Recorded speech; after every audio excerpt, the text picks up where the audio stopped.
Il évolue dans le secteur de la vannerie depuis l'an 2000. En 2018, il va s'installer non loin du rond-point du soldat inconnu, mess Miss de garnison.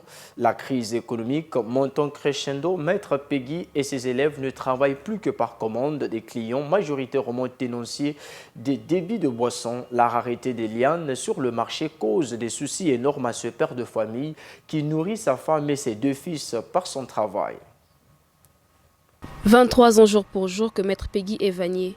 C'est avec ce métier qu'il nourrit sa femme et ses deux fils. Pour voir ses chefs-d'œuvre, il faille venir au rond-point du soldat inconnu, Max-Miss de garnison, où il évolue depuis 2018. En cette période de vache maigre, Maître Peggy et ses élèves ne travaillent plus que par commande des clients majoritairement tenanciers, des débits de boissons couramment appelés caves. Les articles, c'est souvent selon les besoins des clients. Parce qu'actuellement, nous habillons les caves, les maisons. Tout article est bien vendu ici. Avec la crise actuelle, vous ne pouvez plus hausser les prix. Les prix quand même sont très abordables, très abordables même. Actuellement, le Congolais donne aussi de l'importance à notre art. Les étrangers s'achètent. Mais actuellement, je suis au pays, dans la ville. Les gens qui ont plus de caves, de bars, ce sont des Congolais. Les Congolais achètent maintenant vraiment. À la différence des années antérieures, la demande locale va croissant. Maître Peggy appelle à consolider cet élan. Actuellement, il y a beaucoup de jeunes qui ne font rien. Si nous vendons plus, les jeunes qui ne font rien vont s'intéresser et ils viendront aussi apprendre. Donc je préfère qu'ils puissent donner d'abord de la valeur aux produits congolais afin que le Congolais puisse produire plus et que les autres aussi puissent s'intéresser à cet art-là. La laine a une longue durée.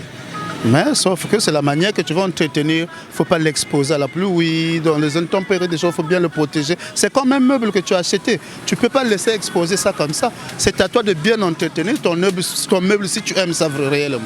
Dans l'exercice de son métier, Serge Peggy est confronté à la rareté des lianes sur le marché, dont les Chinois seraient la cause.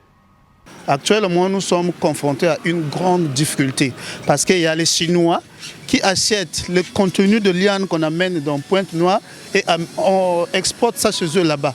Et nous, du coup, ça nous provoque la rareté du matériel et on a des problèmes avec les clients. Si vraiment, c'est notre matière première et ils envoient ça en Chine, est-ce qu'ils ne peuvent pas transformer ça ici pour aussi recruter plus de main-d'œuvre? Cette rareté est souvent source de quiproquos avec les clients. Et le plus souvent, lorsque vous donnez un rendez-vous à un client, les clients arrivent. Nous, on lui dit soit venez prendre votre salon dans un mois ou une semaine. Toi, tu vas dans le marché, il n'y a pas le matériel. Du coup, tu ne peux pas travailler. Tu attends que le matériel puisse venir. Du coup, on a des problèmes avec le client que tu avais randonné. Lorsqu'il arrive, lui, il se dit non, tu m'as randonné. C'est toi qui m'avais fixé ce rendez-vous. Lorsque tu lui expliques, il ne comprend pas. Et le plus souvent, ça nous amène juste dans le PSP. Et arrivé au PSP, là-bas, on a toujours tort. Parce qu'ils ne connaissent pas la réalité que nous subissons sur le terrain. Vraiment, ça nous cause beaucoup de problèmes. Si Madame la ministre peut résoudre ça.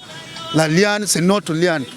Ou bien on nous laisse une partie et puis aussi on voit une partie, ce n'est pas de racheter tout et nous, dans le marché, on n'a plus rien. Métier de créativité et de beauté, la vannerie est peu valorisée en République du Congo. Il suffirait juste d'un coup de pouce de la part du ministère de tutelle pour booster ce secteur et le rendre plus attractif.